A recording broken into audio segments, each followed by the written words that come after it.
আজকে সুজি দিয়ে বানিয়ে ফেলেছি দারুণ মজাদার, চটজলদি তৈরি হয়ে যায় এরম একটা ব্রেকফাস্ট, আর পেটও কিন্তু বেশ ভরে। এর জন্য শুধুমাত্র সুজি লাগছে। তো রান্নাবাটির পক্ষ থেকে সকল দর্শক বন্ধুদের স্বাগত জানিয়ে শুরু করছি আজকের রেসিপি, সুজি দিয়ে দারুণ মজাদার একটা নাস্তা রেসিপি। সুজির সাথে সামান্য একটু আটা মিশিয়ে নিচ্ছি। এক বাটি সুজির সাথে হাফ বাটি পরিমাণে আটা নিয়ে নিয়েছি, এতে হেলদি হবে। আর ময়দার ব্যবহার এখানে হচ্ছে না, চাইলে আপনারা ময়দার ব্যবহার করতেই পারেন। এবার দিয়ে দিচ্ছি নুন, পরিমাণ মতো নুন দিয়ে সুজি, আটা আর নুনকে শুকনো অবস্থাতেই ভালো করে মিশিয়ে নিয়ে জল দিয়ে একটা মসৃণ ব্যাটার তৈরি করে নিচ্ছি।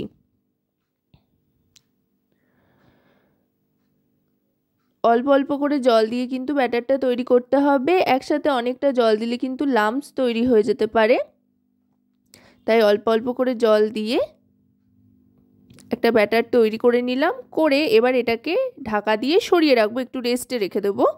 এবার ফ্রাই প্যানে সামান্য সাদা তেল গরম করে তাতে ফোড়ন হিসেবে দিয়ে দিচ্ছি আজওয়ান আর সাদা জিরে, দুটোই 1 টিস্পুন পরিমাণে দিয়ে দিলাম। জোয়ানটা দেবেন, এতে করে হজমে সুবিধা হবে আর খুব সুন্দর একটা ফ্লেভারও আসবে। এবার দিয়ে দিচ্ছি পেঁয়াজ কুচি আর তার সাথে লঙ্কা কুচি। পেঁয়াজ আর লঙ্কাটা একটু ভাজা ভাজা করে নেব। এবার দিয়ে দিচ্ছি গ্রেট করা আলু আর দিয়ে দিচ্ছি গ্রেট করা গাজর। শীতের এই সবজিগুলো যেহেতু সবসময় হাতের কাছে থাকে, আর আলু পেঁয়াজ তো সবসময়ই পাওয়া যায়, এক্সট্রা এখানে শীতের বলতে গাজর, এটা দিয়ে ভালো করে একটু ভাজা ভাজা করে নিচ্ছি। আর যেহেতু গ্রেট করা আছে তাই খুব সহজেই কিন্তু ভাজা ভাজা হয়ে যাবে, বেশি সময় লাগবে না। এবার দিয়ে দিচ্ছি পরিমাণ মতো নুন। এর আগে ব্যাটারটা তৈরির সময় সামান্য নুন দিয়েছিলাম, তাই এখানে আরেকটু নুন দিয়ে দিচ্ছি। এবার দিয়ে দিচ্ছি চাট মশলা, এতে বেশ একটা চটপাটা ফ্লেভার আসবে, বাচ্চারা খুব পছন্দ করবে। তারপর দিয়ে দিলাম কাশ্মীরি রেড চিলি পাউডার আর একটু হলুদ গুঁড়ো। হলুদ গুঁড়োটা অপশনাল, যদি না চান তো নাও দিতে পারেন, দিলে খুব সুন্দর একটা কালার আসবে, এই আর কি।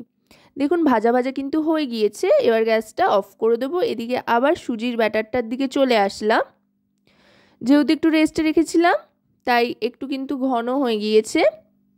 এবার এর মধ্যে ভেজে রাখা যে সবজিটা তৈরি করেছিলাম সেটা দিয়ে দিলাম। দেখুন একই সাথে কিন্তু রুটি তরকারির কাজও এটা করছে, একটা চাপাটি মতো ব্যাপারও আসছে, আর তার সাথে যেহেতু নানান রকম সবজি রয়েছে তো তরকারির কাজটাও কিন্তু হয়ে যাবে। এবার ভালো করে মিশিয়ে নিচ্ছি। দেখুন এখন যেহেতু অনেকটা ঠিক হয়ে গিয়েছে তাই একটু জলের ব্যবহারও কিন্তু এতে করে নেব। করে নিয়ে একটা মসৃণ ব্যাটার তৈরি করে নিলাম। এবার দিয়ে দিচ্ছি একটা ডিম। ডিমটা অপশনাল, যদি আপনারা না চান তো নাও দিতে পারেন, তবে ডিম দিলে কিন্তু টেস্টটা অনেক গুণ বেড়ে যায়। তবে ডিম ছাড়াও সম্পূর্ণ নিরামিষভাবেও করা যায়, ডিম পেঁয়াজ বাদ দিয়ে। আপনারা কিন্তু এটা আমিষ নিরামিষ যে কোনো দিনেই বানিয়ে খেতে পারেন। এবার দিয়ে দিলাম ধনেপাতা কুচি। ধনেপাতা কুচি চাইলে আপনারা তরকারিটা কষানোর সময় বা ভাজার সময়ও দিয়ে দিতে পারেন, আবার পরে দিলে কি হয় খুব সুন্দর একটা কালার আসে, ধনেপাতার যে তাজা রঙটা থেকে যায় আর গন্ধটাও দারুণ হয়। এবার ফ্রাই প্যানে দিয়ে দিলাম আবার তেল সামান্য, অবশ্যই কিন্তু সাদা তেল। এবার এই সাদা তেলটা ভালো করে ফ্রাই প্যানে ছড়িয়ে নিয়ে এবার সুজির ব্যাটারটা দিয়ে দেব।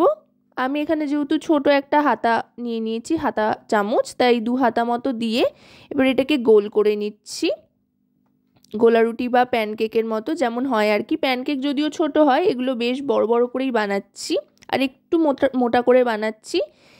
চাইলে আপনারা টিফিনেও কিন্তু এটা বাচ্চাদেরকে দিতে পারেন। 1টা থেকে 2টো দিলেই কিন্তু বাচ্চাদের টিফিনের সময় পেট ভরে যাবে আর খুশিও হবে। খুব সুন্দর কালারফুলও আর খেতেও দারুণ টেস্টি হয়। আশা করব রেসিপিটি আপনাদের ভালো লাগবে। যদি রেসিপিটি আপনাদের ভালো লাগে তো অবশ্যই রান্নাবাটি চ্যানেলটিকে সাবস্ক্রাইব করে লাইক শেয়ার কমেন্টের মাধ্যমে আমাদের পাশে থাকবেন, আর পাশে থাকা বেল আইকনটি অন করে দেবেন সবার আগে সমস্ত রকম নোটিফিকেশন পাওয়ার জন্য।